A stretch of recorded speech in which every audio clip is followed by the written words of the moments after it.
which is normalized by many. We speak on behalf of the pensioners who earn around $15 per month, which is only enough to take them to and from the bank. We speak on behalf of the artisanal miners who work so hard to extract the gold, but when they want to sell it, the surplus value is illegally extracted by uh, by the cartel led by the likes of Scott Sakwanya. But our hard-working artisanal miners hardly get anything. We speak on behalf of the tobacco farmers and the cotton farmers who toil day in, day out, but when they want to go to their market, they are shortchanged by middlemen who are politically exposed. We speak on behalf of villagers who agonize as they see their ancestral land being destroyed by the Chinese, who are being displaced, who see their rivers being poisoned, their source of water and life being destroyed. But all that is being done under the leadership of one Emerson Mnangagwa. So when we analyze it, when they say they want Emerson Mnangagwa to go beyond 2028, we are using those lenses, we are using that class perspective to say, as the subalterns, the marginalized and excluded, we will never allow Emerson Mnangagwa. They want to say it, the surplus value is illegally to extend his term beyond 2028. That's unacceptable and unbearable. We have already endured so much under Emerson, and we want him gone as soon as yesterday. But it's not only because of now, it is also because of the future, where we view the attempt by Emerson to defy our constitution as a way of dragging us back to Mugabeism, as a way of creating another Paul Biya in Zimbabwe, as a way to have a figurehead occupying the presidency so that he can be manipulated by people who are not elected. We know that Emerson cannot be lucid to the president beyond the next 3 years. Obviously, because of his age and what we've always seen from his performance, he won't be fit for office. It is unacceptable to see that man insisting that he will be in office. We are so confident that it is not him who insists to be in office. It is the beneficiaries, the cabal benefiting from him being in office, who wants to push him to the figurehead while they run the state affairs from behind the scenes and continue to strip our state of its assets and its wealth and place it in private hands. But we have a message for Emerson Mnangagwa to say, President Mnangagwa, you have an option of salvaging what remains of your tainted legacy. How do you do that? Zimbabwe is locked in a crisis. What you can do is to call for national dialogue, to listen to your fellow compatriots, to say, what should be done to make Zimbabwe a better state? We are giving Emerson Mnangagwa an opportunity to be remembered, to build a legacy of having been the president who built the state institutions that had been destroyed by Robert Mugabe. We built state institutions that were better than what was there during the colonial era, because we know state institutions during colonial era were serving a minority of white people. And we are urging Emerson to be that transformative leader who converts the state institutions that used to serve elites to be state institutions that serve the majority of our people. So, but he can only do that if he begins with the process of national dialogue, to listen to Zimbabweans.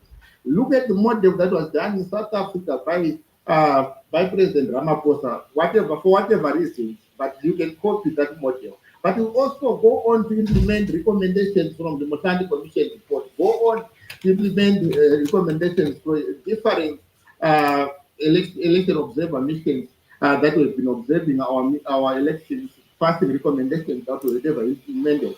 Invite a team of eminent Zimbabweans, give that team whatever name so that they run a process of transforming our state system to become fit for purpose. We want to tell Emerson Mnangagwa that when he leaves office, he will need these institutions to protect him so that he can retire in peace. But if he leaves these state institutions in the state they are, he risks being dragged by these same state institutions and being persecuted. The same way these state institutions are being deployed to persecute those who oppose him today, is the same way these state institutions will be used to persecute him when he is forced out of office as he tried to cling on. Because obviously we know from the history of Zimbabwe, no one is going to succeed to be a president for life in this republic. Smith failed at it because of massive resistance. Mugabe failed at it, and Mnangagwa will definitely fail. And we are saying President Mnangagwa, just don't try it. Go back to the basics, try to salvage what remains of your legacy, try to build state institutions so that when you go and rest, at least there will be state institutions to protect the public and also to protect you. Now, the role of the citizen today, we have seen members of parliament going singing in parliament to say 2030, they are Nangaba, whatever nonsense they were singing. But we want to urge citizens that even if there is no recall mechanism to recall that parliamentarian, but that parliamentarian is still in your neighborhood, find time to engage that parliamentarian and knock sense into their heads, whatever methods you are able to use, so that when they go to vote, if voting is going to be done at some point, they should vote knowing what the people want. If we are still going to, if we are to protect democracy, we should be we should participate and be very active. And the first step in this context, if they want to bypass a referendum, then you should return the resident of a parliamentarian to the polling booth, where your voice should be heard by that parliamentarian before they vote for. But we have also seen of late the mushrooming of what we term Komiza intellectuals, who are now sponsored to try to mislead the nation with the twisted intellectualism. We just urge citizens to always note that what is important is that when the Constitution was drafted, the intention was to have 2 5-year terms, which are so completely kept. And that is what we voted for in 2013. We never voted for all this twisted intellectualism of unlimited terms of office, among other things. So we never allow yourself to be dragged into these unnecessary discussions. We reject such twisted intellectualism, and we reject the 2030 agenda, and we urge Mr. Emerson Mnangagwa to go home in 2028. There are other citizens who don't even want Mr. Mnangagwa to be in office until 2028. And those silent voices are the majority. And the more Mr. Mnangagwa provoke people by attempting to go beyond 2028, you will see the silent majority rising and pushing him out of office before even the end of his term. Thank you, Amojit. Right. Thank you very much, for being the speaker who opens this discussion. I thank you for articulating the issues as you have done, and why you believe that whatever it is that Emerson Mnangagwa and these political parties and PF want to do must be resisted. I was watching a video earlier on. I can't remember if it is my sister Lynn who posted it, when Emerson Mnangagwa, during an interview with this anchor from CNN, I think it's Common Call, where he made a pledge to say that he is a constitutionalist.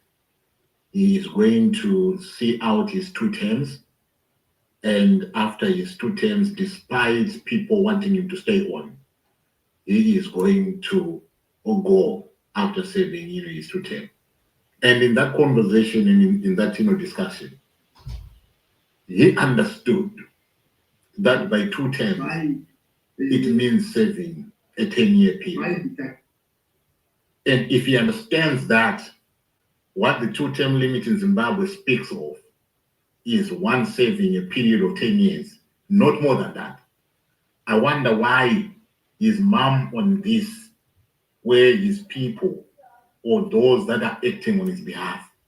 Because don't get it twisted, people. Emerson Mnangagwa is fully behind this thing. And I'm wondering why the people who are pushing and calling for him to extend his tenure by another 2 years, I wonder why they are not having this clear understanding that the 2-term limit in Zimbabwe speaks of one having served 10 years, not more than 10 years. So we wait to see, what happens. But thank you very much, Obed, for that. I want to welcome Jacob Ngarivhume. Jacob Ngarivhume, how are you? How are you doing, sir? I'm good, my brother. Greetings, Zimbabwe. Thank you for hosting this XSPACE, my brother. God bless you. Thank you very much. We meet again. I think, the last time that we spoke, I can't remember when was the last time. Oh, I remember. The last time that we spoke, you were with Honorable, Job Sikhala, when I hosted you guys. But that we're under different circumstances. But here we are, President Ngarivhume. We are at a crossroads. Yesterday, you were disrupted. Today, we give you the opportunity to address the citizens. Please take the mic.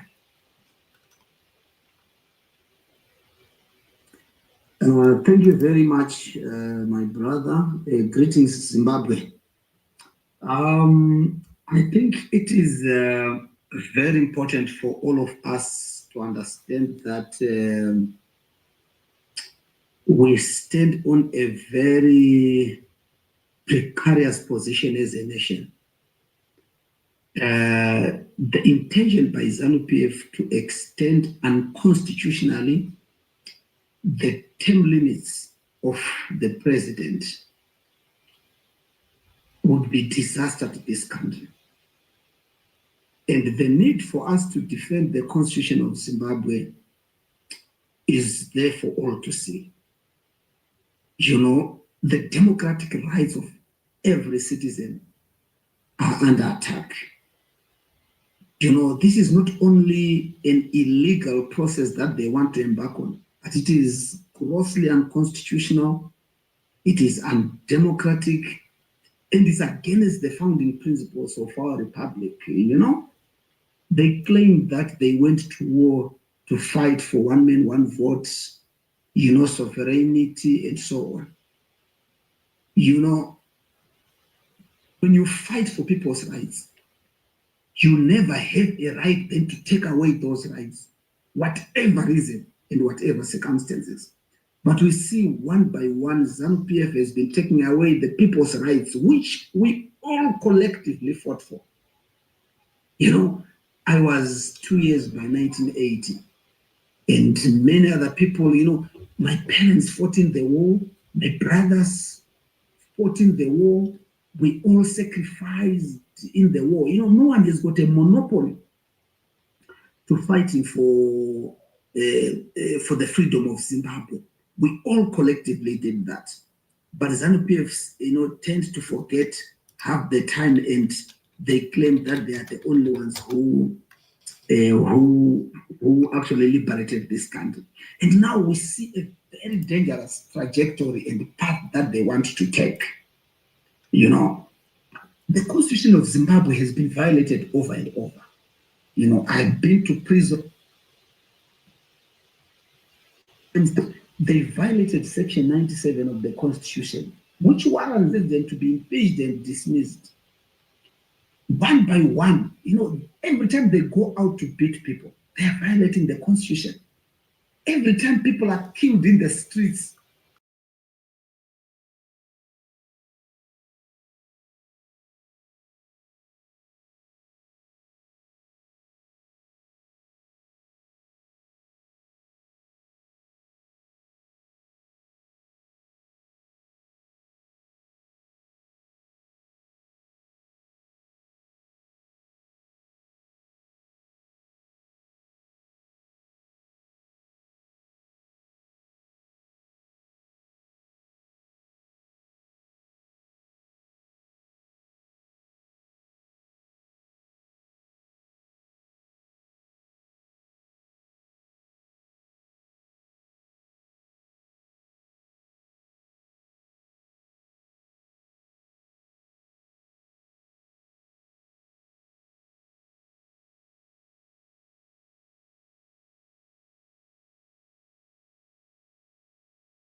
office of president for a maximum of 2 5-year terms.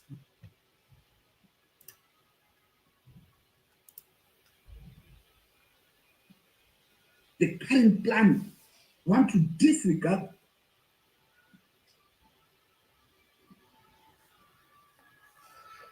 Right. Right. President Ngarivhume, we are experiencing a technical issue with your mic. You are coming in and out, in and out. I don't know if your network is stable there. My network is good. I don't know what's happening that side, but my network is good actually. All right. Okay, ladies and gentlemen, if you can bear with him, he's coming in and out, in and out. And as you know that we might be having a technical issue, but when he comes back, I think he's following through from where you would have left that silence. So if you can please bear with him as he goes through the 6 points that he wants to go through. Over to you, President Ngarivhume. Okay, are you hearing me? Because I'm not so sure. Yes, people are hearing me. Yes, I can hear you. People are hearing you. Okay. It's only that there's a break, coming in here and there. But please continue. Okay, fine. Thanks, my brother. So I'm saying I want to highlight the 6 major points that basically we are using to defy what is happening. Firstly, the violation of Section 92 of the Constitution, 91 of the Constitution, and my second point is to say the Constitution has got a supremacy over party directives. The Constitution is the supreme law of Zimbabwe. And any resolution of a political party, whichever political party it is, there's no legal force to amend and suspend the supreme law of the land. We need to appreciate that as a people. We can change the Constitution. That's unacceptable. The Constitution should remain the supreme law of the land, guiding all of us. It's so crazy when these people think that because they are ZANU-PF, they can do whatever they want.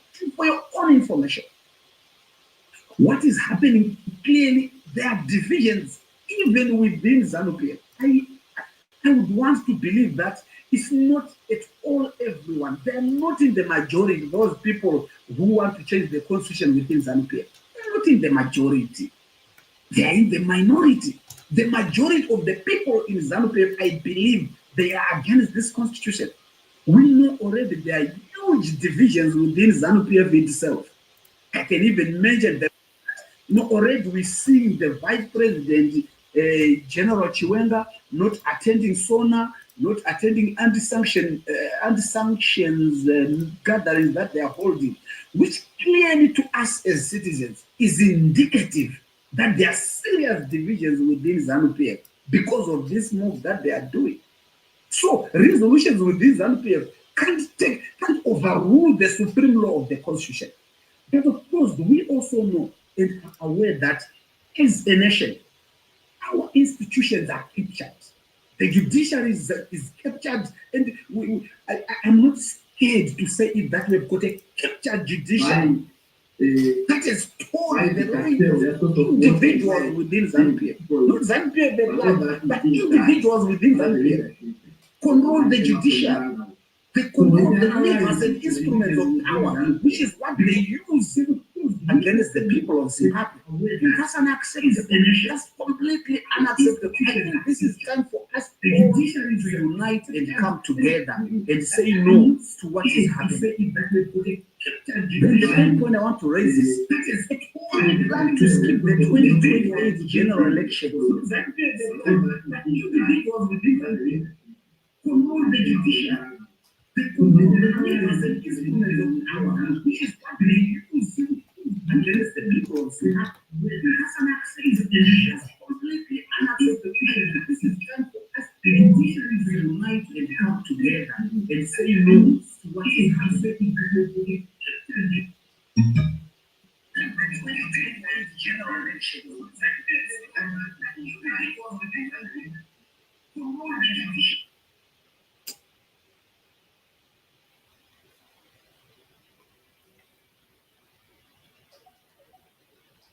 And of course, the fourth point I want to say is any attempt to amend presidential term limits is subject to strict and rigorous legal processes requiring 2/3 majority in both houses of parliament. And of course, we also know that crucially established, there is need for a referendum, which they want to bypass. They want to jump and skip clearly laid out legal procedures. Kuite chitsotsi chaicho kuti asokuti vana vemuZimbabwe tiri madununu anoreva one of them. We are not like that. We are not like that. The children of Zimbabwe are not as foolish as they want to believe. They know clearly that going back to the people to get that mandate, they won't get it. If we were to go for a referendum, they will be defeated square and fine. And then they want to create bypasses and gateways to avoid going and to face the people of Zimbabwe. That is unacceptable. It is unacceptable. And let me say, the fifth point I want to raise is that, there's clear regression to authoritarian past. We're coming from an authoritarian rule of Robert Mugabe, and some actually believe that Emerson Mnangagwa was going to be any better, but this is just worse. ED is just getting worse, and this attempt to kill the constitution of the country is unacceptable. It's completely unacceptable. These maneuvers would fatally undermine regional and international democratic norms and signal a deepening commitment to totalitarian rule by the ZANU-PF regime. It's unacceptable. It's absolutely unacceptable what they want to do. And of course, the sixth and last point that I want to raise is that the 2-term limit was a component of the constitutional consensus achieved in 2013, supported by a popular referendum. It represents a sacred social contract between the state and citizens. Unilaterally tearing it up for political expedience shows contempt for the Zimbabwean people and destroys faith in the very concept of constitutionalism and the rule of law. And that is unacceptable. Why should we allow ED to break that social contract with the people of Zimbabwe? Saka, now the message which is very clear, as they are trying to destroy this social contract, the people of Zimbabwe have come together to unite. And for the first time, I would want to tell you, for the first time, opposition political forces, civil society, church organizations, only today, let me report to you to say, I think over 10, 15 church organizations reached out to me saying that they want to be part of this process. War veterans organizations, war veterans and different groups of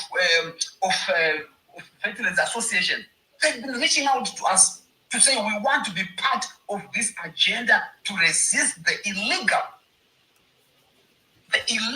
and corrupt desire to change the constitution to suit an individual.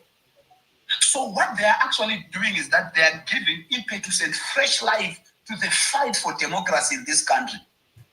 For the people of Zimbabwe to come together to converge and resist this.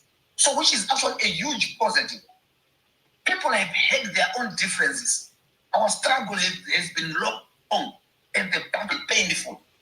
But now what is happening is that this agenda by ZANU-PF is bringing us together. And even within ZANU-PF itself, there are a lot of people, let me report to this platform that there are people within ZANU-PF who have been reaching out to us to say, please, gentlemen, we are behind you fully. Should they take this thing to a referendum, we will beat them hands down because we will never vote for such nonsense. So they've created real problems for themselves. And their only response to it in terms of the problem they've created, they want to stop anybody who wants to speak out. When we gathered yesterday, they were beating up people. They arrested some people only to release them later. What regime is it in the world that bars people from holding a press conference? If we stopped so long, but again, as I said at the beginning, we've allowed these things to happen because we've not triggered Section 97 as a people. When ED violated the Constitution left, right, and center, over and over, when Honorable Job Sikhala spent nearly 2 years in pre-trial detention, we should have held them to account to say, this is not right, you are breaking the law. Last time they arrested me they arrested me for a crime that happened when I was even outside the country. And they said I was at Jenson Timber's house for a meeting. And I've never, up to today, I've never been at my brother Honorable Timber's house. I've never been there. But I went to 3 months at Chikurubi, in pre-trial detention for a meeting that I never attended. So the thing is, have we held them to account to say you are continuously breaking the law and we want you to go? We should not be even talking about the 2030 nonsense. We should be talking about ED being forced to resign because he has broken the law and the Constitution of Zimbabwe. This is not the first time he intends to break it. He has done it before, and we should trigger Section 97. So what I want to appeal to all of us is to say, let us come together. And I think our differences are not bigger than the problems that ED wants to create now. Let's set aside those differences. Let us come together. Let us unite. I like the attitude of war veterans, churches, civil society. They are all saying, what are the next steps? We want to be part of it. And if eventually you call us to the streets, we'll go en masse to show our desire to resist this evil, to change the constitution of the country. So thank you so much, ladies and gentlemen. I will give the floor back to you, our host. Thank you very much, President Ngarivhume. Thank you very much, Jacob. I do appreciate addressing us, talking to us. The 6 points, that you've raised. I hope folks, will have a better understanding of why there is a need to respond to the Zimbabwe's constitutional crisis that is about to be unleashed on us as Zimbabweans through the resolution number 1, which is NPF 1 to enforce, which will lead to Emerson Mnangagwa extending his term of office by 2 years. Thank you very much for that. My sister Silenko Simoyo, it is almost 7 now. Are you ready for me?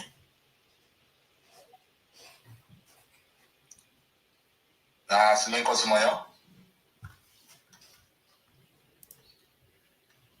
All right. She seemed not to be there. Right. Honorable Job Sikhala. Can I come to you? Yes, can I come to you now? I'm still looking, for others. As Honorable Tendai Biti is still there.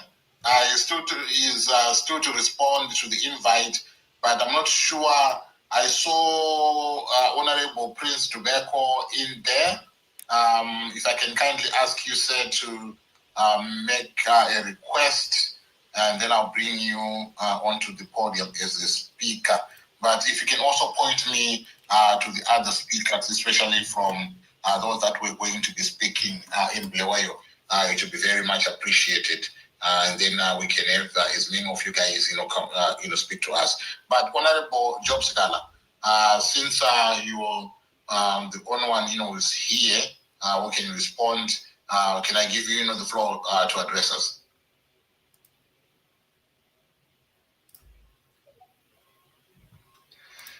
While Honorable is coming, Uncle, can I just ask people? So we've got over 600 people. Can we please just repost this space so that we can get a lot of people coming in to participate in the conversation?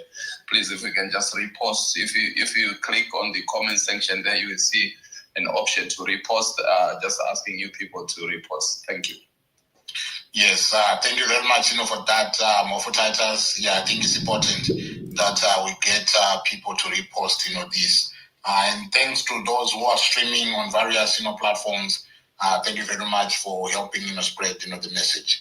I see Honorable Sikhala is dropped, but Prince Tubeko Sibanda, Honorable, how are you? How are you doing? I'm good, Jota. How are you? I am good, sir. I'm good. Thank you very much for coming through. Indeed, thank you so much for inviting us onto this platform. Oh, you're very welcome. Yesterday I saw there was somehow a kerfuffle with people dressed in civilian. What was going on there? What happened yesterday, we woke up in the morning to report that police officers and other people in civilian clothing had sealed the entrance to the Blawayo Club, which is the venue that we had booked for the meeting, for the press conference. In fact, before I got those reports, I had received calls from the managers at the Blawayo Club indicating that some 4 or 5 huge men came to the club a day before and told them that they shouldn't allow the presser to go ahead. And that in the morning, 8 more had come. And when I inquired, then because the hotel, the club were now asking us to shift the venue because they felt that their employees and their property was no longer safe from the people that I saw. I also then got information from the system itself to the effect that instructions were given a day before yesterday to the effect that the presser should not go ahead. And I got also information that the people that were there were dangerous. In fact, I was warned that you go there at your own risk, but the people that are there are dangerous. And if you want to see, just drive by in a car and check the people that are there. So I did exactly that. I passed through the place and I saw multitudes of people dressed in police uniform, but also multitudes of bouncers, literally bouncers like those that you find in drinking clubs. So I then later learned that some of my colleagues and journalists were being chased away from the club, and then I decided to go there with the team that I had. Were close to about 20, and when I got there, I was asked where I was going, and I told them that I was going inside to hold a press conference, and then they told me that the press conference had been cancelled, and then I asked who cancelled it, and they said it is the security, and then I said which security specifically, because I need to know. And even when then I asked who these gentlemen were, because the majority of them were not in any uniform, they were in civilian clothing. And apparently some of them were actually identified as bouncers, local bouncers, who might be members of ZANU-PF or who might have just been hired. In fact, some of them are combi drivers. They were identified and people continue to identify them up to today. But we also realized that there were new faces that are not common in Malawi. But yeah, they were menacing, they were dangerous, they were prepared to do anything. In fact, you could tell that they were very much prepared to do anything towards anyone who defied their order. So I introduced myself and told them that I booked the place and that I would like to see the general manager. They allowed me to go in to see the general manager, who told me that, as you can see, Honorable, there's no way that I can help you. So I then went out and asked who the police officer who had ordered the cancellation of my meeting was, and they pointed to a superintendent. I talked to that superintendent, and when I asked him what his name was, he couldn't positively identify himself. So the most worrying situation to most of us is when police and other security agencies begin to collaborate or work in cahoots with hired men and women. That is quite worrying. Because what it means that the police and other security agents were now taking instructions from other people that are not security personnel. And that is quite a dangerous situation. So we ended up then leaving that place because we then had been told that amongst them there were some snipers that were there, and those people are identified snipers. That they were ready to shoot at anyone and kill. So we then left the place, the venue, and we regathered. But even as we went, we were being followed by these hired goons, threatening and menacingly to all that were there. So we went and tried to regroup, but we could see that they were following us. We had a brief discussion amongst ourselves as a team, and we agreed that maybe for purposes of peace, let us disperse, and they agreed that we were not going to hold another presser at another venue because it was a general feeling by colleagues that the disruption itself was so newsworthy that our presser would dilute it, and that our presser and statement can be given in any other form anyway. So that's what we went through yesterday, guys. Thank you very much, for giving us, the lowdown of what happened, yesterday. But despite that disruption and the spirited efforts to want to try and address, the people, which could not, happen, yesterday, you tried your level best to, to make it work.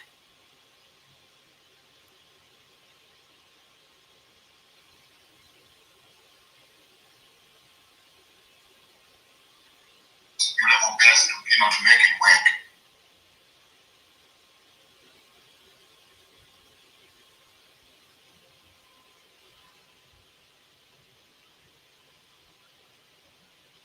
To literally muzzle and control the constitution of Zimbabwe by Emmerson Mnangagwa can be traced back to of course the common 2017 one we know, but also to immediately after the 2018 elections. That's when Emmerson started to decimate the constitution, and with the sole intention of making sure that he controls each and every institution of authority in this country. Any institution that is supposed to be a buffer towards human rights and democracy, he made sure that he decimated them or he controlled them, and they report directly to him. So his first point of call was to make sure that he removed the running mate clause. That's how daring this gentleman is. He's so daring when it comes to power. He wants it at any cost. So he removed the running mate, and the running mate is his running mate. Theoretically, or if you look at it politically, was General Chiwenga, the man who a few months earlier had assisted him to ascend to power. He's the first person that he demobilized. He made sure that he doesn't want to share the power of presidents with anybody. It has to be with him and him alone. Then he went for the judiciary. He reversed the appointment of the Chief Justice, Deputy Chief Justice, and the Judge President of the High Court from being appointed through a publicly conducted interview. And then he said he was going to appoint them directly.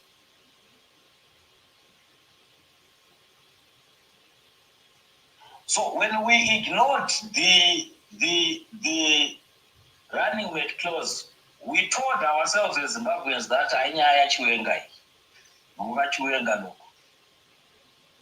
but we didn't know that ultimately you get it us, all of us together. So he then captured the judiciary by making sure that the three most powerful judicial positions pay allegiance to him. And you know, make no mistake, Uncle Betts, in the history of this nation, ever since civilization and some kind of governance started in this country, there was never a time when a judge was invited to State House to discuss about a case like we saw here pertaining to the case of Mtwanga's son. A judge was summoned to State House. Come here. But we are grateful the judge then after that recused herself from the matter, which was ethical in my view. But we have never seen it before. It has never been recorded that a judge, a sitting judge of the High Court, is invited to State House to be questioned about a case that she is presiding on. Then after that, he went for, he increased the term of office of the Chief Justice and made the Chief Justice to enjoy that amendment, even though he was an incumbent and who was not supposed to benefit from the extension of the term limit. He made him to do that. No referendum, nothing. Now, if now he says, I also want to extend mine, Chief Justice, I extended yours. Which court will you go to try and reverse that? Show me which court as Zimbabwean will go to say, no, this person wants to extend their term of office. And that we find that to be unlawful. Court, can you interpret?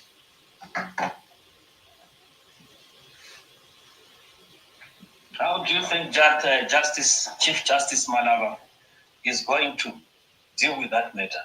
Remember that there were judges of the High Court that had actually made a ruling that he could not benefit from the extension of limit of time. And what happened? They were censored. Those judges were censored. So, this is the situation that we have. After he captured the judiciary, he then used the judiciary to decimate the opposition. And the test run was in 2020, after the judgment by Justice Patel. Monzora and Kupe took over the party, and they started chasing whoever. They were doing work for Idi Nagago. And it was after that, those recalls, that the amendment number 1 and amendment number 2 of the Constitution of Zimbabwe were introduced in Parliament. And then we come to 2023. In fact, some of us who have been recalled in order to facilitate Constitutional Amendment number 1 and number 2, when we went back after a by-election, those had already been passed. And then come 2023, everyone knows what happened in 2023. It doesn't happen in a normal democracy that a person can arise from nowhere and call himself a position that is not known to anybody, and then decimate the opposition.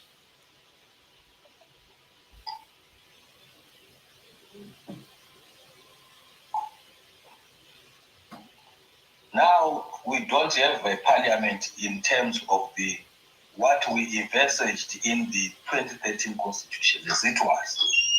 We don't have a parliament. we don't have a parliament, because it has become a parliament where the opposition, despite a reasonable number, in fact, in 2023, ZANU-PF had not achieved the two-thirds majority. We had 103 members of parliament. So even trying to circumvent the referendum would not have worked with the parliament that we had in 2023. The parliament that had been elected in 2023. If it had remained in the manner that it was elected by the people, even with those results that are questioned in some respects, but still, ZANU-PF and E.D. Mnangagwa would not have managed. So in order to get that beyond two-thirds majority, he had to decimate so ruthlessly, and so brazenly. During daylight, while everyone is watching, it started like a drama. Some of us, when it started, we said, this is a drama. Because this Chabang is known by nobody. You can call anyone in the street and they'll tell you that we don't know this one in this party. But yes, he was allowed to decimate parliament.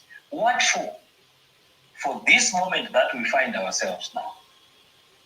Chabang was an ED 2030 project. And it was being run from the office of the president. We are aware that some letters that were written by Chabang would be withdrawn by Isaac Morgan when he was Director General, and go and instruct him to say, no, this one, remove them from the list. It was controlled directly and paid for from the president's office. Legal fees for Chabang were paid directly from the president's office. And when the president's office stopped, it was paid by Sampanya through the assistance of Jacob Mdenga. That if you don't assist this guy with legal fees, this matter is going to be reversed and you are no longer going to be parliament. So they paid legal fees. Meanwhile, judges were also instructed, try to find. Because at one time, we are aware that Chabang was told that we are no longer going to give you the judiciary cover. And for sure, that is the case that is seemingly lost, but of course was then corrected, if you put it in quotations. So all that was being done in order to allow E.D. Mnangagwa, not even 2030 that you are talking about. He wants to abolish the right to vote. Mnangagwa wants to become a king, Munumtapa. No wonder why all these funny celebrations about Munumtapa Day coinciding with his birthday. He wants to be king. Look at how frequent the visits to Swaziland have been by Mnangagwa. He wants to go and copy something there, so that he comes to become a king. Now, what it means is that we are going to be ruled forever by a cabal, one man and a cabal. But we can't allow that to happen. We can't afford to allow that to happen. And E.D. Mnangagwa has got to know that. He can threaten us with death. He can threaten us with anything. He can try to bribe us with his money. But our unchangeable position is that we cannot allow democracy to continuously being receded by an individual. What for? For what benefit to the nation? When people went unanimously to go and vote for that constitution in a referendum, they had put up an architecture that we are not going to have an imperial president. We are not going to have a one-man show running our country, controlling our institutions, and looting our resources unabated. That's not what they dreamt of. They wanted a president who could be checked by his deputy because they were both elected. They wanted a president who could be checked by the judiciary. They dreamt of a president who could be brought to account by parliament. He has reversed everything. So that cannot happen, Auntie Bets. Zimbabweans will not allow that.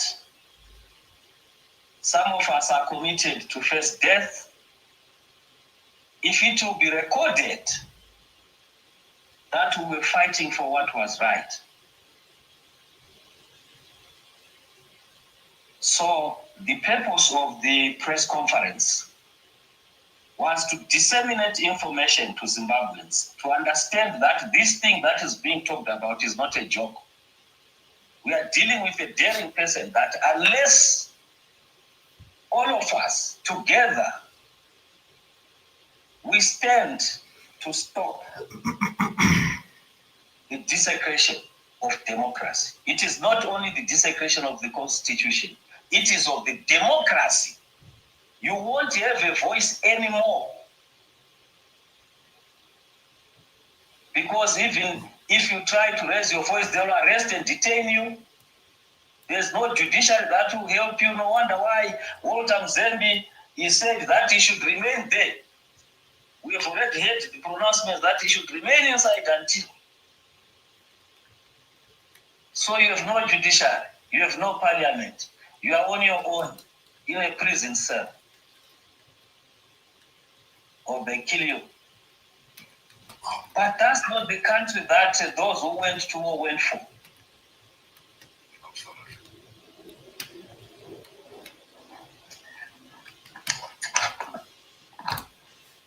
Yeah, that was loaded. Thank you very much, Honorable, for the message of defiance and the call for unity. The way you've articulated this, wow. And you've given us some information that most of us, did not know that, this is what is happening in our country, and this is what was, going on. And the history lesson that you've given there, that speaks to the journey that was being traveled. It's quite profound and quite important for people to be knowledgeable so that they begin to understand why you guys and the rest of the people that wanted to speak yesterday saw it fit that they should address the Zimbabwean folks, the Zimbabwean people, pertaining to a constitutional crisis that is about to unfold in Zimbabwe. Thank you very much, Honorable Prince. I do appreciate. I want to move on, ladies and gentlemen, for the sake of time. I don't know, my sister Selinkos Moyo, are you there with us now? Yeah, I'm here. Are you ready to speak? Yeah, I'm ready. Oh, thank you very much. I take it you were there yesterday, and as you said, earlier on, there's something, that happened yesterday. Yeah. You want to talk to us? Yeah. Evening, everyone. Evening. My name is Silemkos Moyo. I'm the Deputy National Spokesperson of the National Democratic Working Group led by Dr. Sikhala.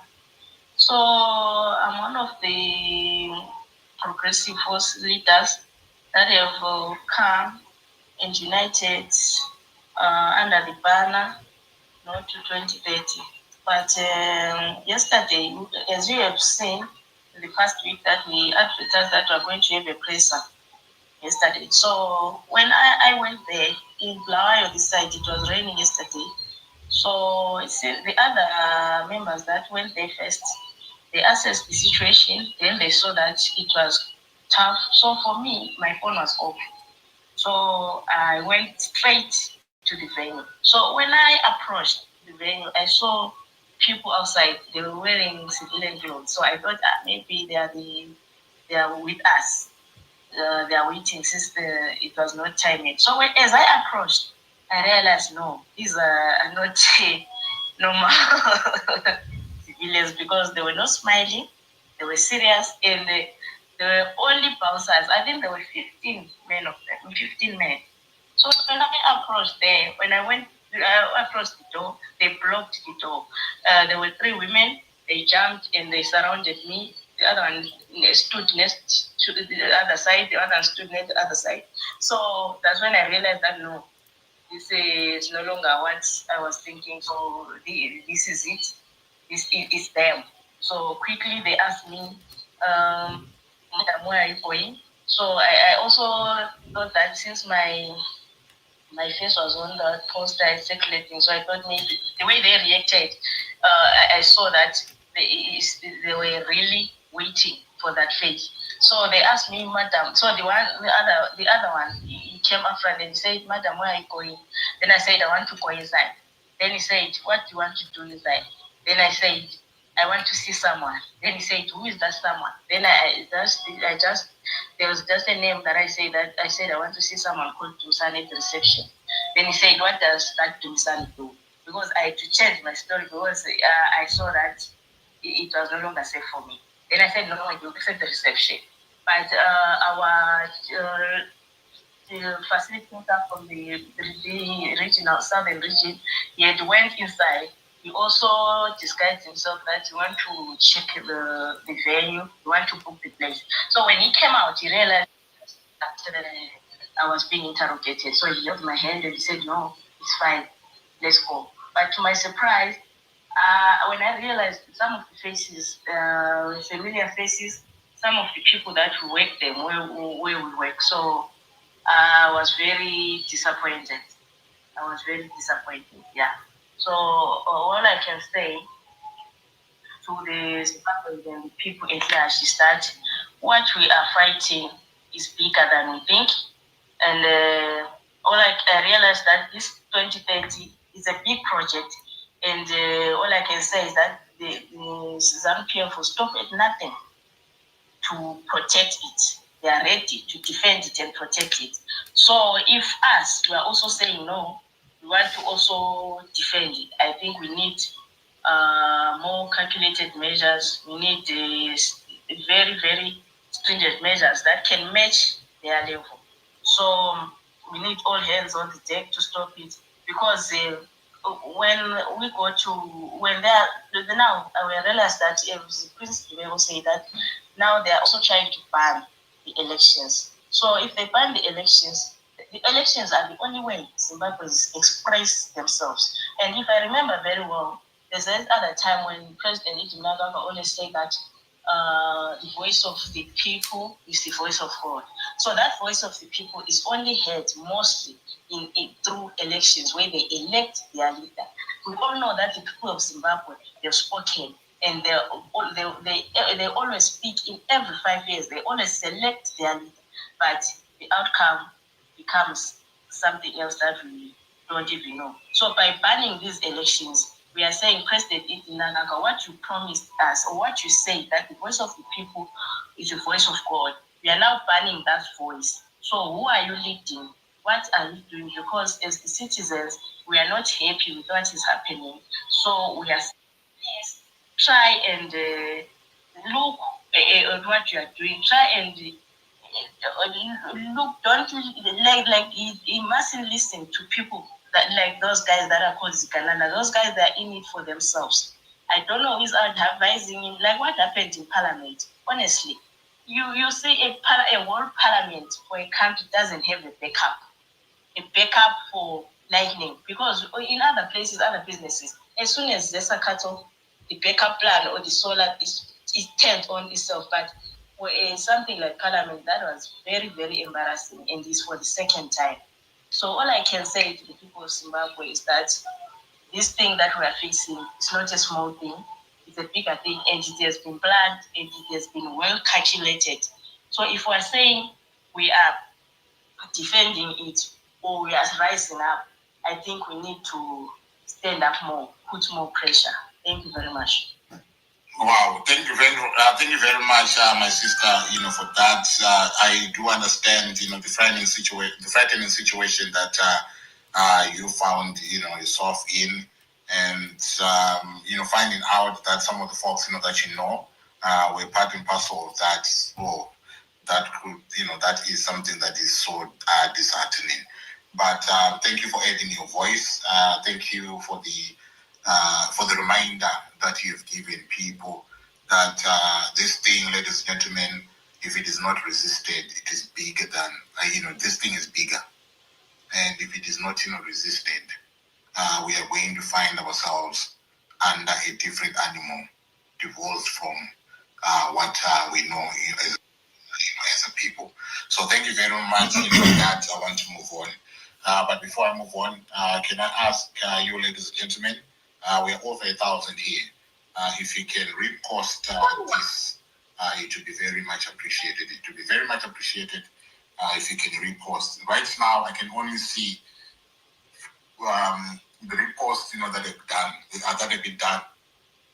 96, reposts, and we're over 1,000 here.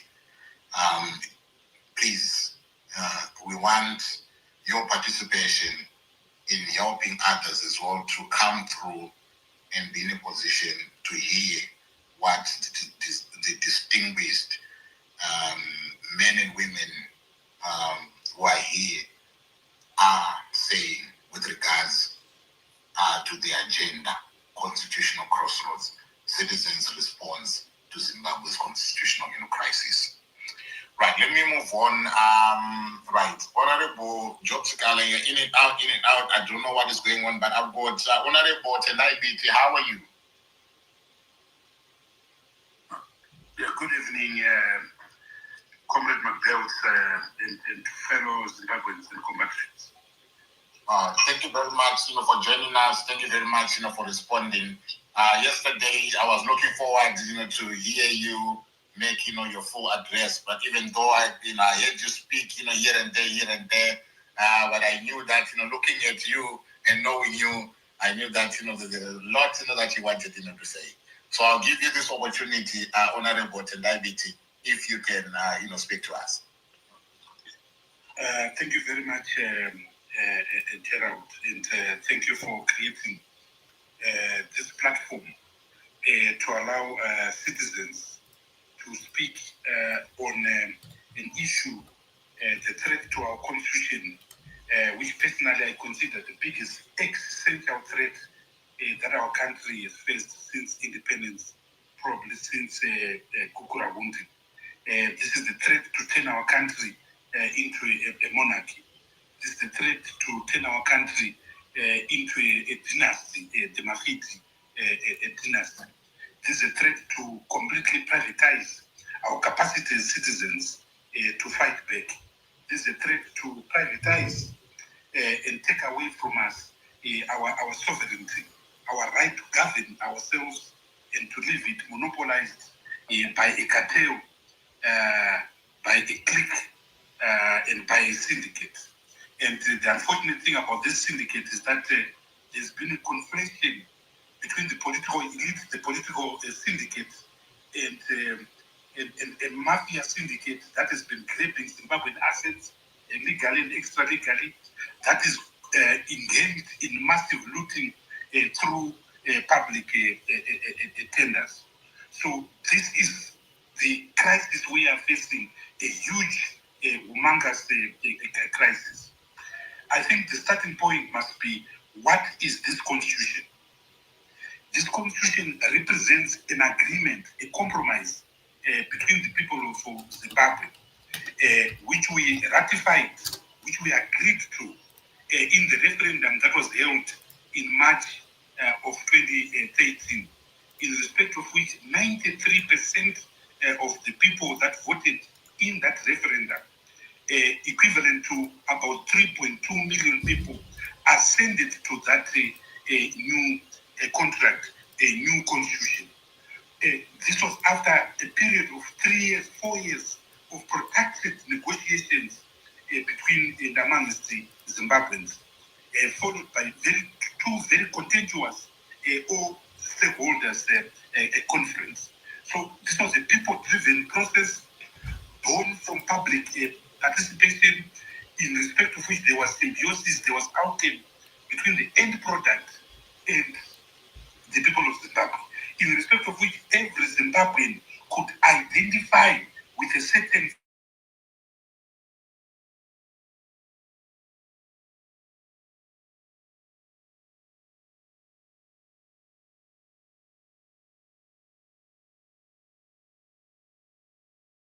know that the founding values, one of the founding values we have in this country is the founding values of the liberation struggle. Those of us who came from the democratic polity would have been impressed by articles such as Article 2.1, which says that the Constitution is the supreme law of the country, and any act, conduct, or law inconsistent with the same is invalid to that extent. So we sought to create a new Zimbabwe. We sought to create a new society. We sought to create a new discourse. We sought to create a new consensus. And one of those consensus that we sought was that we did not want to see the presence of an all-powerful authoritarian president, what Prince Joveko has said, an imperial president. And so we cut the huge powers that President Mugabe had, which arose after the collapse and conflation in 1987 of the office of the erstwhile normative president in the form of Kenan Banana and the executive prime minister. So this new individual found himself having crown powers and executive powers to create a very powerful imperial president. So one of the things that we sought to deal with in 2013 was this edifice of an imperial president that had been created largely in 1987 by conflating the crown powers found in the titular president, Comrade Sotindo Banana, and the executive powers of the prime minister. Another thing that we sought to deal with was the issue of power transfer, the issue that the state could not regenerate, the issue that we had a president who had been in power for 34 years and seemed to want to go on forever. And connected to that, inextricably connected to that, was the issue of succession. It was clear that we had a succession battle, just like now. So to deal with these issues, we created the term of office provision, the limited terms of office provision. And if you ask me, what is the most important basic structure of this constitution? It is actually the provision limiting the term of office of the country's chief executive officer, the president. Because 5 years is a very small period of time in one's lifespan. And if we like you and we have to give you another 10 years is a very small period in time. What do time limits do? Time limits encourage accountability, because when you are elected in office, you know very soon that you will be a civilian. So you will restrain yourself. You will act with deference. You will act with deterrence. Because one day you are powerful, and the next day you are an ordinary wananchi walking in the streets of Harare or Bulawayo. Another thing to deal with the issue of transfer, we created the issue of the running mates, and we made 2 of them. So the issue of the unresolved succession issue was settled by creating a running mate to run with the president, to be elected by the president. Of course, this was unpopular in certain circles who saw a running mate as a second center of power. But what they didn't know was that Zimbabweans were creating a new trajectory of certainty and stability. Because wherever you have succession uncertainty, succession ambiguity, you make inevitable and unavoidable conflict, including, as we saw in 2017, the implosion of a military coup.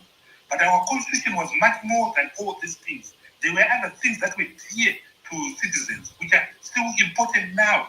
One of them, of course, is the issue of devolution.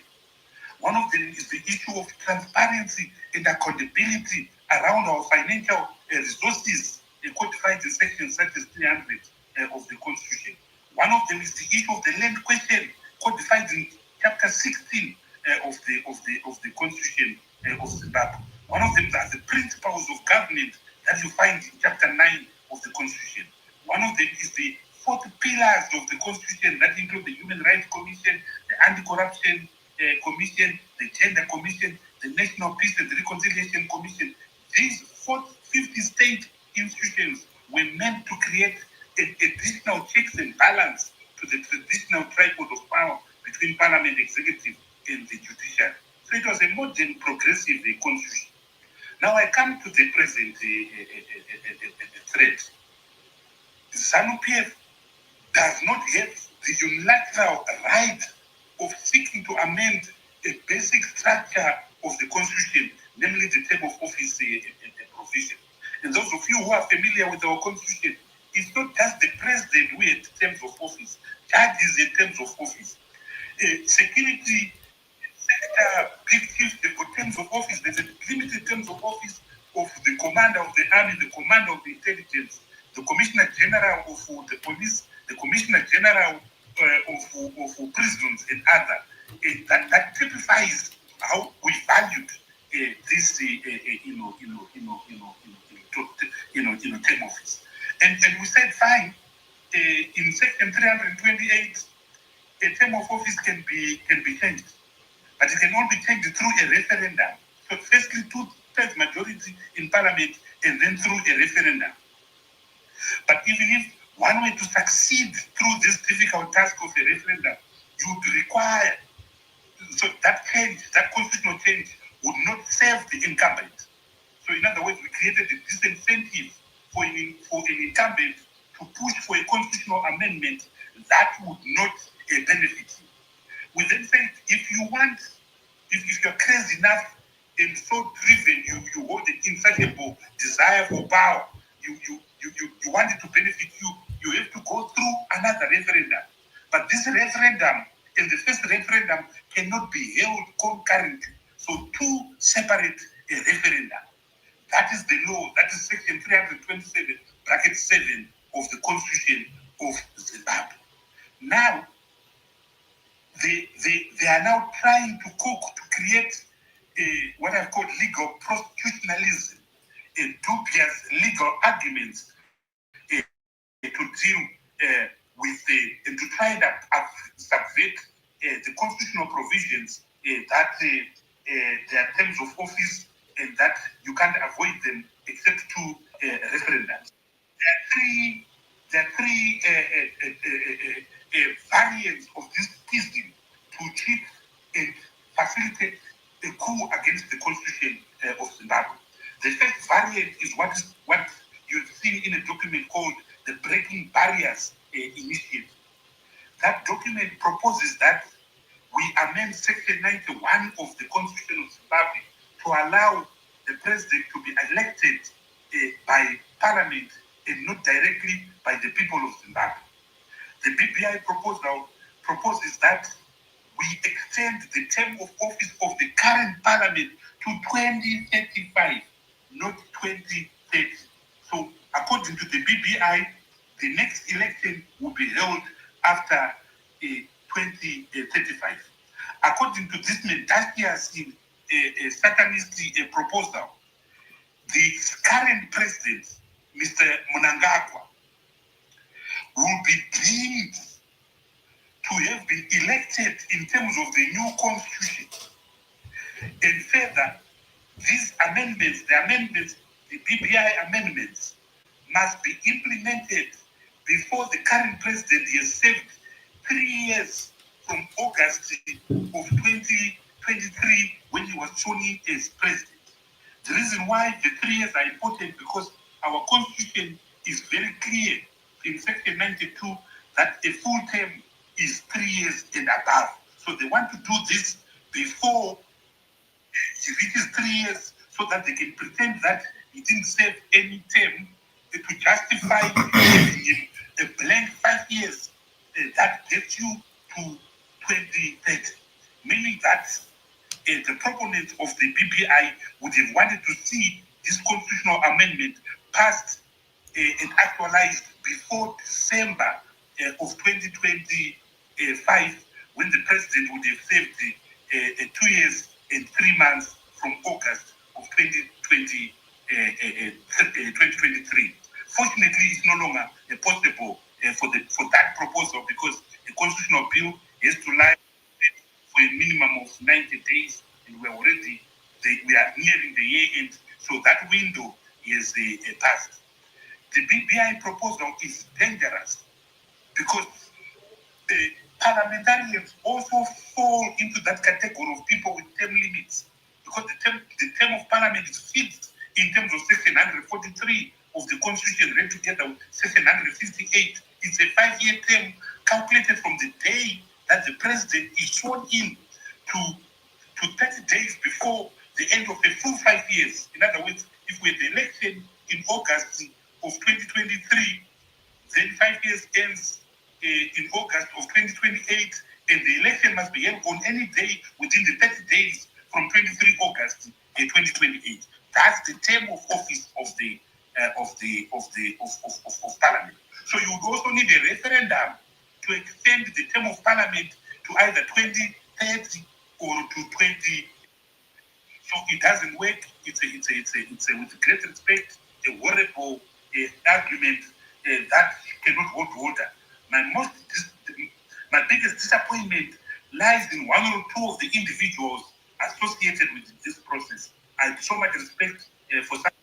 I can't mention their names, but I think they've let our people down, which is why I always argue that we cannot trust individuals, and we should build institutions on the basis of trust, because you never know how an individual can turn up tomorrow. So that's the first option. The second option that they have, which is going to be pushed by the Minister of Justice, is just a simple amendment to the Constitution to simply extend the term of office of the President and Parliament to 2030, and then argue that we've not extended terms, we've just extended time limits. There is a dubious argument that is now being made between a time limit and a term limit. The genesis of this distinction derives from a constitutional court judgment called Max Mupungu and others versus Minister of Justice and others, in respect of judges and the controversy around the Chief Justice, which Prince Duveko referred to. The Justice Patel and the majority of the Supreme Court made this distinct provision only in relation to judges between a time limit and a term limit. But that same judgment makes it clear that for everything else, including the president and commanders of the army, they can't avoid the process in section 328 of the Constitution. So I find it something disturbing that people actually rely on a judgment that actually deals effectively and defeats their own argument. The third strange option is the option coming from someone that I had so much respect for, and that is Mr. Tawanda Nyambirai. He has earned his respect and will a Zimbabwean respected. Mr. Nyambirai now suddenly says there's a lacuna, there is a gap in our constitution, ambiguity about the definition of a term limit, that we don't know. The constitution is ambiguous about whether it's 5 years or 7 years. And to the extent that there's this lacuna or deficit, there's nothing that prevents Parliament from simply declaring that the term of office of the president is 7 years or 8 years without the need of a referendum. Now, this is downright dishonest, because it's very clear in section 91, in section 95, in section 143, in section 158 of what a term of Parliament is, what a term of the president is 5 years. Even Mr. Mnangagwa himself, in the interview that you, Gerald, referred to with Christine Amanpo, he recognizes that one is 1 5-year term, which can be extended if you are re-elected. So the total absolute period you can serve as head of state is 10 years. when citizens think this law, I think it's a disaster. You know, I'm a Christian, and for someone who purports to be a Christian to think this law, it's reflective of the corrosive effect of money and the bribery that is sunk in to our economy. So these three submissions don't hold water at all, and I thought I would simply deal with them. So we saw the brutality of the police, the brutality of our state agents, the burning of our surface trust, the destruction of Gilbert Brende's premises the day before yesterday, his house in Highfield. But I'm pleased that what I saw yesterday from the colleagues, that we were playing hide and seek with the police yesterday, my brother Job Sikhala, Prince Duveko Spata, the comrades in Bulawayo, Senator Timba, Advocate Gumbo, Obed Masaraore, Jacob Ngarivhume, Munyarazi Kisai, and the thousands and thousands of people that I saw yesterday. I want to assure ZANU-PF, I want to assure Mr. Mnangagwa that Zimbabweans will not allow this, and it is regrettable that a man who was protected to protect the constitution, a man who has a duty to protect the constitution, is now abandoning and desecrating that constitution. An institution, parliament, elected to protect the constitution in terms of section 114, 116, 117, is now singing and twerking as they were doing shamelessly to defend that constitution. We, the ordinary Wanainji of this country, are prepared to pay the ultimate price with our own lives to defend this constitution. I thank you very much, Gerald Macbeth. Wow, thank you very much. Thank you very much, for that, for giving us, the three possible that you said, one of it is no longer because of, the time frame. But can I ask you on the argument presented in the BBI, or on the argument that speaks to a full term, somebody serving 3 years and above would have served, the full term. And this BBI was envisaged to come into effect. That proposal was being envisaged coming into effect by the 22nd of December 2025. And now, with what you said, that we've got a 90-day period that a bill needs to be, consulted, on, brought to the public, etc. So if you're looking at that time frame, it is 2 years and 3 months. And on the understanding that a full term is 3 years and above, there is exactly about 9 months, period. Can they not try to push this Agenda 2030 via that route, which says the president, which says that he has not served, the full 3 years, and therefore they can, manipulate that and say whatever period that they would want, to then use to say that his second year now starts from maybe 7 months, down the line, from now to the 7 months, to the corresponding 7 months in 2030. Is that route still possible, or are you saying that because of the time that is needed to go through everything that needs to be done, that route is no longer feasible for them? Well, their holy grail is the year 2030. So that is what they have been pushing. So if they want Mnangagwa to be president until 2030 on the basis of the Nicodemus BBI submissions, then he has to be president from 1st of January 2025, meaning that no amendment would have been passed by December of 2025, in a few months' time. However, the BBI formula is still operative as long as they can try and push a bill before August of 2026. But it will no longer be 2030, it will now be 2031. But whatever formula that they want to use, whether the Nyambirai formula, whether the Ziyambi formula, whether the BPI formula, an extension of time, the definition of term limit in section 328 simply means that any additional day from your original package of 5 years is deemed to be an extension. Therefore, you can avoid the imperative of section 328. Therefore, you can avoid double referendum. The first referendum to hold at the term limit, the second referendum to have it benefit you.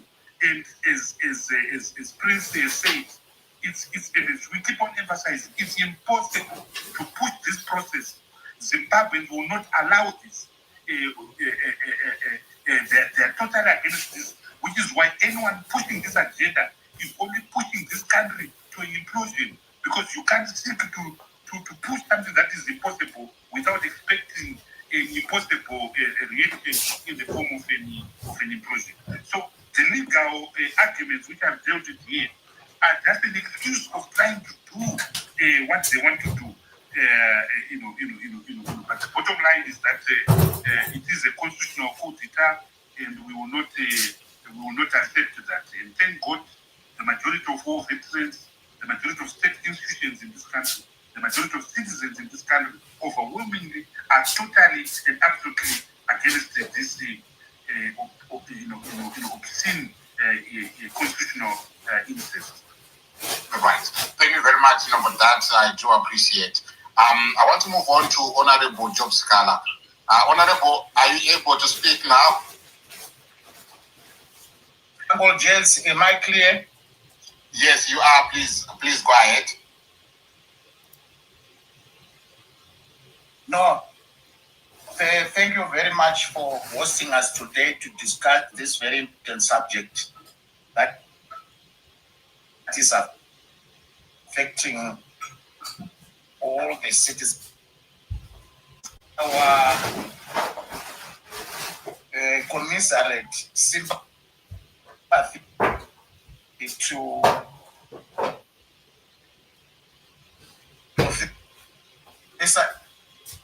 people and that's as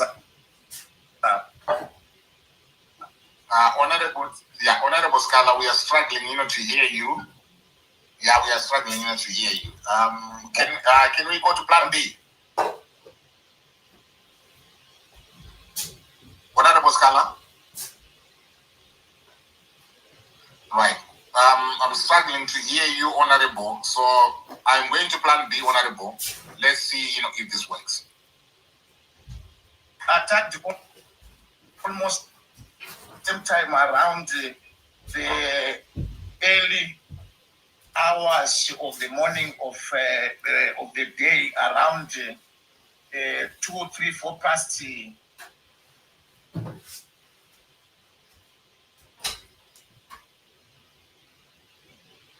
Right. Let me remove you, Honorable Sikhala, because it's not working. But let me try. Let me try this one more time, and then I'll see if it works. Right. I'm trying to connect him, ladies and gentlemen, via WhatsApp now, because he has been saying that his network is not stable. So let me see if I can connect with him via WhatsApp, and I'll bring him through via WhatsApp, because as it stands right now, it's going to be difficult to hear him speak. Because, yes, hello, Honorable Sikhala, how are you doing? Was I not audible? No, you are not. You are breaking. So you are now live now, so you can continue with what you were saying. Yeah, that's thank you very much. For opening up a more clearer what I was saying in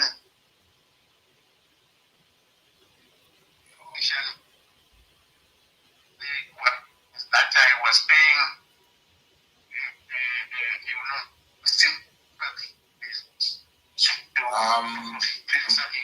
right.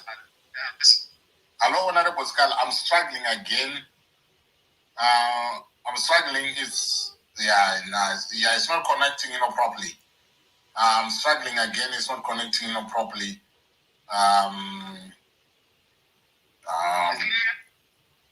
Yeah, you're breaking. It wasn't connected, properly. So, can you try and speak now? No, I'm hearing you very clearly. I don't know whether I'm being heard clearly by your on the other end. It is now clear. So, let's try this one more time. It is now clear. It is now clear. I can go ahead. Yes, please go ahead. No, thank you very much, Uncle James. What I was saying is that I wanted to pay sympathies to Professor Ivo Mandaza for the terrorist attack that happened yesterday at Sapis Trust, the venue which was scheduled to host this most important presser yesterday. The terrorist attack was done on the same fashion which was done at my house on the 30th of August this year, when the same kind of terrorists came and bombed my house. The trend of the bombing that happened at Professor Ivo Mandaza premises yesterday are almost similar to what has happened to other people whose houses have been subject to terrorist bombing of recent past. So it shows that all those people whose houses have been bombed in the recent past, it points to the people who are currently in the system. So specifically, we sympathize with them. We condemn the act of terrorism that happened yesterday, and we hope all the citizens of this country will condemn the act that happened yesterday. Secondly, I would like to thank, the colleagues who are with us into this collective coalition, who have agreed to put their heads together and find the methods of how to deal with the integrity tyranny in our country. It has never been envisaged even by the enemy that the opposite forces in our country will be able to coalesce together, come out with one single agenda to deal with the notion of political space in our country. Recently, you've seen the headlines which they were giving each other in their newspapers, that ZANU-PF was now claiming that they have completely managed to destroy any form of opposition against its rule in Zimbabwe. So the coming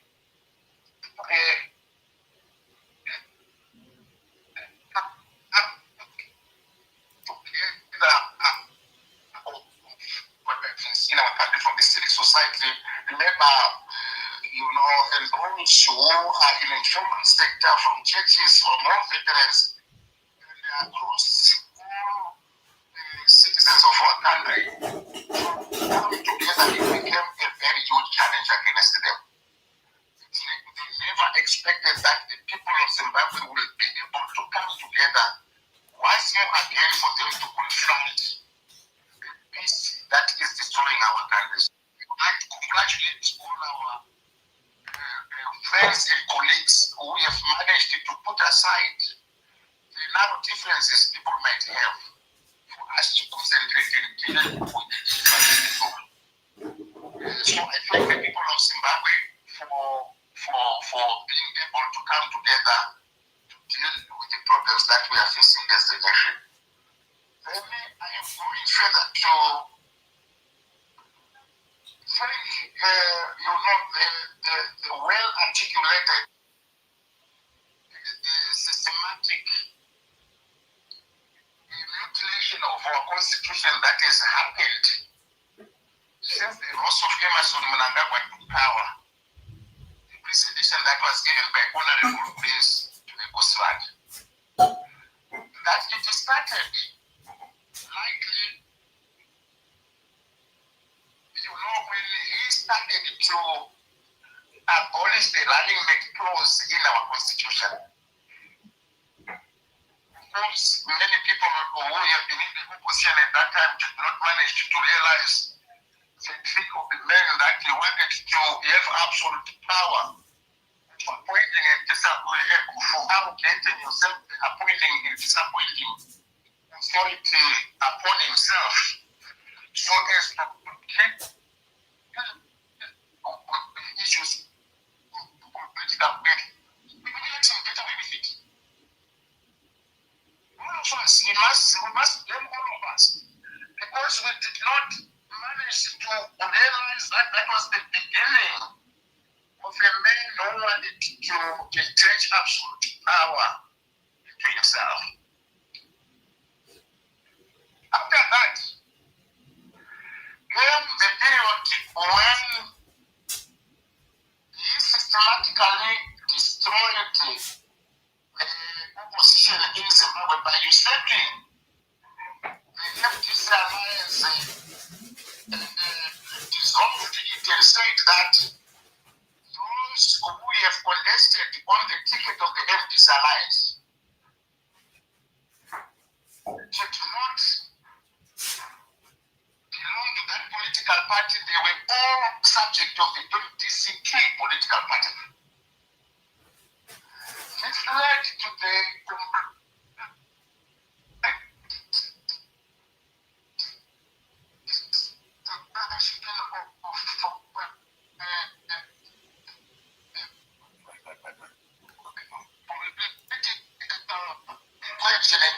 in Parliament. Those who they suspected were going to be against the majority of decisions which Emerson Mnangagwa's regime was ready to take, destroying and mutilating our constitution. We noticed that after the seizure of the MDC alliance, Emerson Mnangagwa brought again a wide range of constitutional amendments in the Parliament of Zimbabwe that included the extension of the terms of office of not only the Chief Justice but all those judges who were sitting in the Constitutional Court. From the limitation of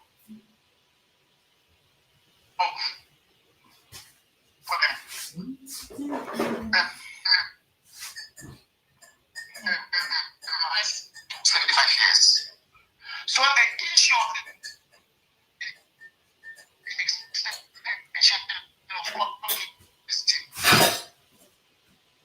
all right. Honorable Sikhala, yes, you are breaking now, and we can't make out what you are saying. Can you? I'm not sure whether you've moved from where you were in last 2 minutes ago, but we're struggling to. That's where I am still. All right. Okay. Maybe these people are trying to disrupt my presentation. Right. You know. You can continue now. You can continue now. Yeah. Yeah.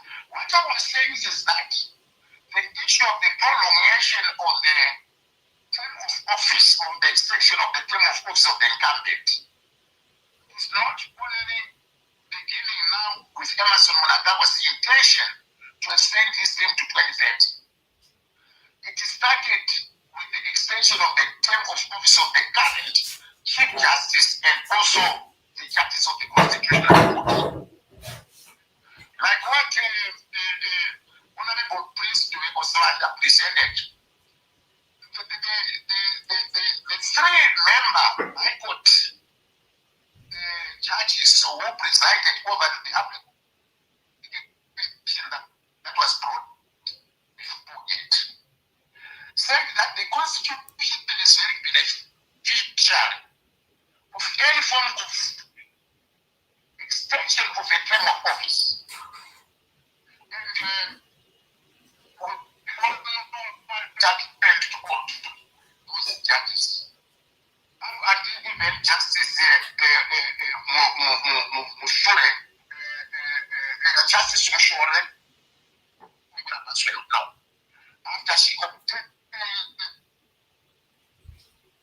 death threats and also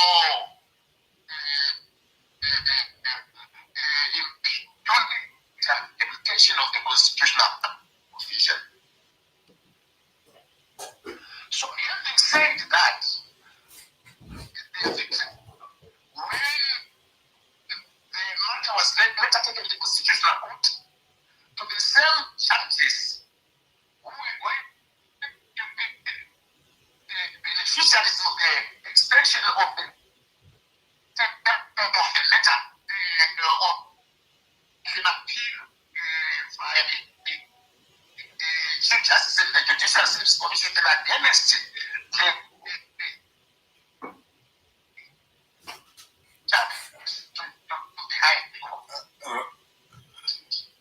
right. Okay. Now we are struggling.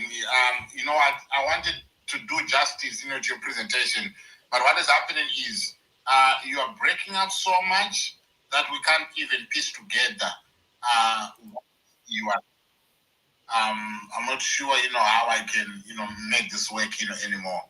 But we are having, that challenge whereby at one point you are coming out, clear, and then when you're about to be making, these important, points, then they are getting, muzzled up, and when then go on to the next one, who would not have understood what you've said, previously, which is, I'm not sure, how I can, resolve, that issue now.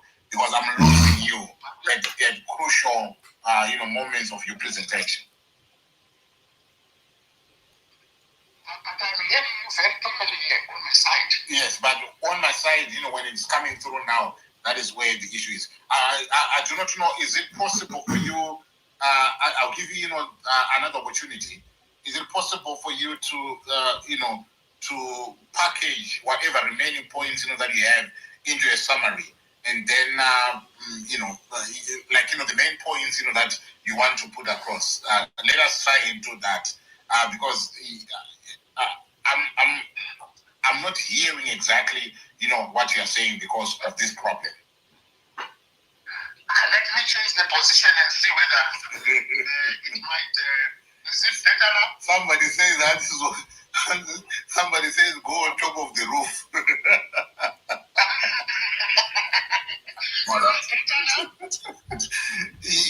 Yes, yeah. Can you, let's try this one more time. Yes, let's try this one more time. Hello? Yes, you're clear now. Am I clear now? Yes, you are, please. Go ahead. I've changed the position. Thank you. What I was saying is that the issue of the extension of office did not start with Emerson Mnangagwa. It's a desire to extend his term of office to 2030. They've already tested after the money to extend the term of office of the current Chief Justice from continuing to serve after having reached the age of 70 to 75. So that was the first bite of it by the Emerson Mnangagwa regime. It's like what Honorable Uswanda said. It was a choreographed script where they wanted to make sure that the desired aspirations of Emerson Mnangagwa to become a titular despot in the nation was going to be delivered. And it takes Zimbabwe into a monarchical and heretical political system. Up to present, there are quite several number of people who are still disputing in several potential debates whether it's legitimate office in accordance with the law or it has been in accordance with politics. So having tested that victory, Emerson Mnangagwa is now claiming that he should be allowed to also extend his office to 2030.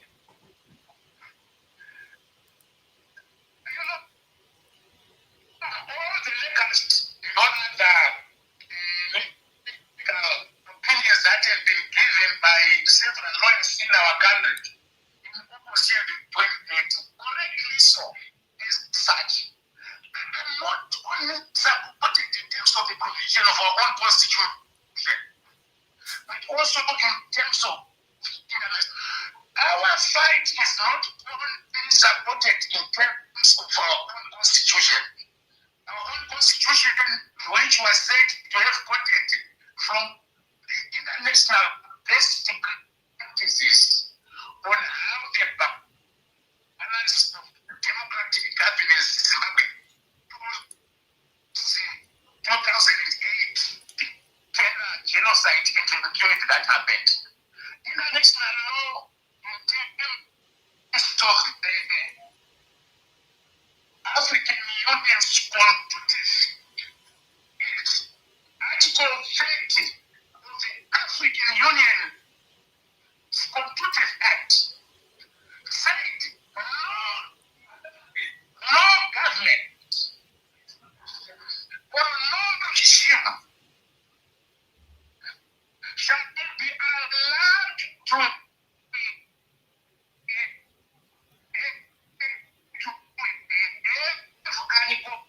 constitutive act in terms of Article 30.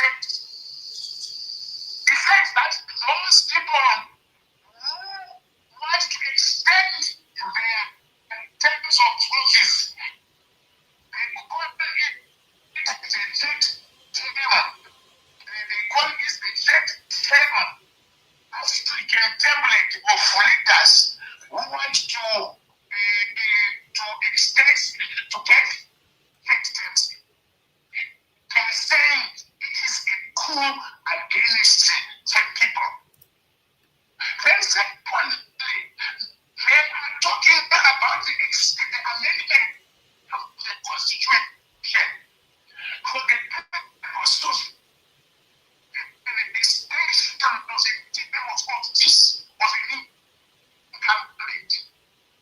They are saying it is a coup against who want to amend their constitutions for the purpose of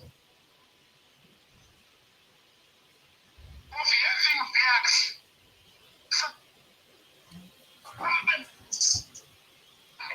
Right. Honorable Sikhala. Power from them. After it's a constitutional change of government. How about yes? You are laboring. The way that it is coming out, it seems as if you are laboring, to speak. It is not coming out, clearly. I think I'm not sure now, but I think this is not working. Somehow this is not. Yeah. Because you are not clear, as much as I want you to be. I'm trying, to see how I can drag this on, but it is not working, properly. So I'm afraid I really wanted to hear you speak, but at this juncture it is not working. I don't know what is going on. Previously I've never had a problem with you, even when you come through via the defense. Yes. Absolutely. Let me see whether among my kids here there is somebody with an X account so that I can try to use theirs. So absolutely. Yeah, absolutely. Yeah. Let us try. Yeah. Yeah, thank you very much. Yeah, let us try, because I really want to hear you. Let us try that, as an option. Yeah. But in the meantime,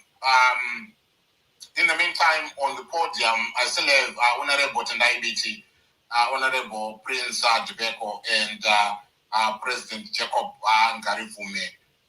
My sister, is dropped. I'm not sure if there's still any other speakers who were lined up to speak, yesterday. If there's anyone in this space here that wants to come through and address us and speak to us, but whilst I'm waiting, for that, I wanted to ask Honorable Biti. I want to ask if it is possible that whilst I'm waiting for Honorable Jacob Sikhala to come through, if we can engage the audience, maybe take one or two questions if there's anyone with a question, and you can be in a position to be responding, to those. So I'm speaking to Honorable Tendai Biti, Honorable Prince Tobacco, and President Jacob Ngarivhume. Is this okay with you guys? Yeah, it's okay with me. Well, thank you very much. That is okay. That's fine. Right. Thank you very much. Right. So, guys, whilst I'm waiting, I'm hoping that Honorable Sikhala, will come through. But what we want to do, our time is now 18:21, and I've been told that this was going to be like a 4-hour show, so what I want us to do, right now is I want to bring up 3 people at a time, and I want people that have got questions that they want to pose to our panel, and these questions they have to do with the issues that we are speaking about today. This issue of the 23rd agenda and this issue of resistance from the citizens. I know there's a burning question out there.